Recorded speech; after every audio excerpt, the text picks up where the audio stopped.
Welcome to AS Digital Vlogs.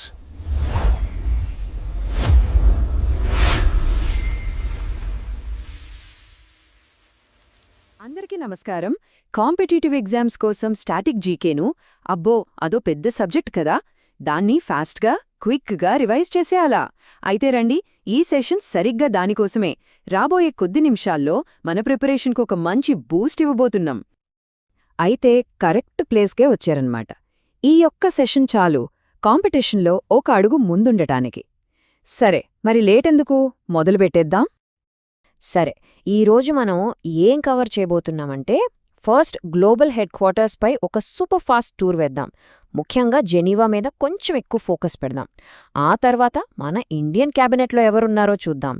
ఇక చివరగా ఎగ్జామ్లో మార్కులు కొట్టడానికి కొన్ని సింపుల్ టేక్అవేస్. ఇలా వెళ్తే టాపిక్స్ అన్నీ ఈజీగా గుర్తుండిపోతాయి. రైట్, మన పవర్ టూర్ స్టార్ట్ అవుతోంది. First topic global head quarters. ప్రపంచాన్ని శాసించే పెద్ద పెద్ద ఆర్గనైజేషన్స్ ఎక్కడ్నుంచి పనిచేస్తున్నాయో చూసేద్దాం. కొంచెం స్పీడ్గా వెళ్దాం, రెడీగా ఉండండి. మన టూర్లో first and most important stop Geneva. అసలు స్విట్జర్లాండ్లోని ఈ సిటీని అంతర్జాతీయ సంస్థల రాజధాని అని ఎందుకంటారో ఇప్పుడు తెలుసుకుందాం. చాలా ఆర్గనైజేషన్స్కి ఇదే అడ్డా. జెనీవాలో ఏమేమున్నాయో చూడండి. World health organization, world trade organization, world meteorological organization, ఇలా అన్నీ. ఇక్కడొక సింపుల్ ట్రిక్ ఉంది, గమనించారా? చాలా సంస్థల పేర్లు వరల్డ్ లేదా ఇంటర్నేషనల్ అనే పదాలతో స్టార్ట్ అవుతాయి. సో ఆ పదం కలిపిస్తే ఆన్సర్ జెనీవా అయ్యే ఛాన్స్ చాలా ఎక్కువ. ఇది గుర్తుపెట్టుకోవడానికి ఒక సూపర్ ఈజీ టిప్. ఒక నిమిషం ఆగండి, ఇక్కడే అసలు ట్విస్ట్ ఉంది. అన్ని ఇంటర్నేషనల్ ఆర్గనైజేషన్స్ అక్కడే ఉండవు కదా. ఇంటర్నేషనల్ మ్యారిటైమ్ ఆర్గనైజేషన్ అంటే ఐఎంఓ జెనీవాలో లేదు.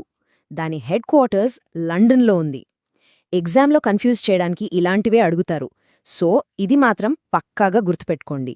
ఇదొక classic trap question. Okay, Geneva సంగతి చూసాం కదా. ఇప్పుడు మన టూర్లో నెక్స్ట్ స్టాప్స్కి వెళ్దాం. ప్రపంచంలోని ఇతర ఇంపార్టెంట్ సిటీస్లో ఏ ఏ సంస్థలున్నాయో ఒక మ్యాప్ వేసేద్దాం. వీటిని గుర్తుపెట్టుకోవడానికి ఒక సింపుల్ లాజిక్ ఉంది. వాటిని థీమ్ ప్రకారం గ్రూప్ చేయడమే. చూడండి, వాషింగ్టన్ డీసీ అనగానే డబ్బు గుర్తుకు రావాలి, అంటే ఐఎంఎఫ్, వరల్డ్ బ్యాంక్. రోమ్ అనగానే food, so food and agricultural organisation, world food programme.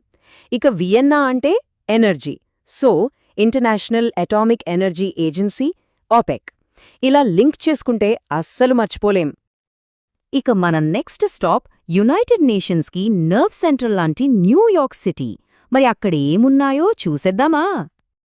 న్యూయార్క్లో మనకు కనిపించేవి యూనిసెఫ్ అంటే పిల్లల కోసం పనిచేసే సంస్థ, యుఎన్డిబి అంటే డెవలప్మెంట్ ప్రోగ్రామ్, ఇంకా యుఎన్ జనరల్ అసెంబ్లీ.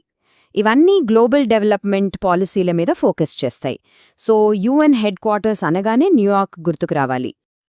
అయితే ఇక్కడ ఇంకో ట్రాప్ ఉంది. యునైటెడ్ నేషన్స్కి చెందిన ఒక మేజర్ ఆర్గన్ న్యూయార్క్లో లేదు. ఏంటది? గెస్ చేయగలరా? ఒక్క సెకండ్ ఆలోచించండి.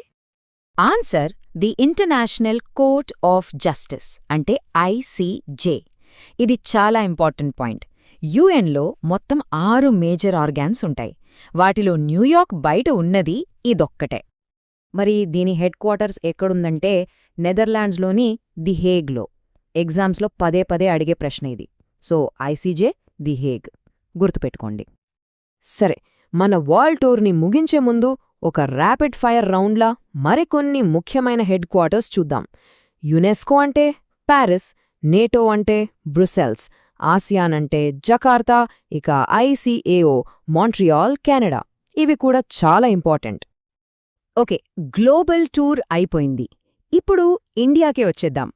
మన దేశ పాలసీలను నడిపించే కీ ప్లేయర్స్ అంటే మన యూనియన్ క్యాబినెట్లో ఏ మంత్రికి ఏ శాఖ ఉందో క్విక్గా చూసేద్దాం. ఫస్ట్ మన కోర్ టీంని చూద్దాం. ప్రధానమంత్రి నరేంద్ర మోదీ దగ్గర పర్సనల్, అటామిక్ ఎనర్జీ, స్పేస్ వంటివి ఉన్నాయి. ఇక Rajnath Singh defence, Amit Shah home affairs, S Jaishankar external affairs, Nirmala Sitharaman finance. వీళ్లే దేశాన్ని నడిపించే టాప్ లీడర్షిప్.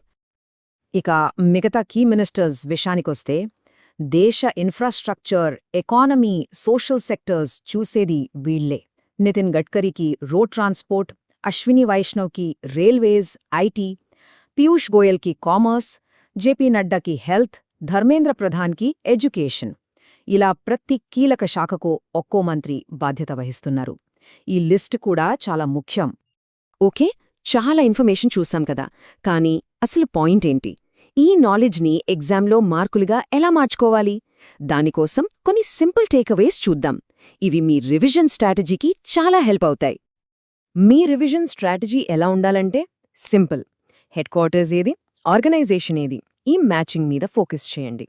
అలాగే ఏ మంత్రికి ఏ పోర్ట్ఫోలియో ఉందో గుర్తుపెట్టుకోండి. క్వశ్చన్స్ డైరెక్ట్గా ఫ్యాక్ట్ బేస్డ్గానే వస్తాయి, పెద్దగా అనాలిసిస్ అవసరం లేదు. అన్నింటికంటే ముఖ్యమైన టిప్, ఆర్గనైజేషన్స్ని సిటీల వారీగా గ్రూప్ చేసుకుని చదివితే చాలా ఫాస్ట్గా గుర్తుండిపోతాయి. సరే, వెళ్లే ముందు ఒక ఫైనల్ క్వశ్చన్. మనం ఇందాక ఒక ట్రిక్ నేర్చుకున్నాం కదా. వాషింగ్టన్ అంటే డబ్బు, రోమ్ అంటే ఫుడ్, మరి జెనీవా అంటే ఏంటి? గుర్తుందా?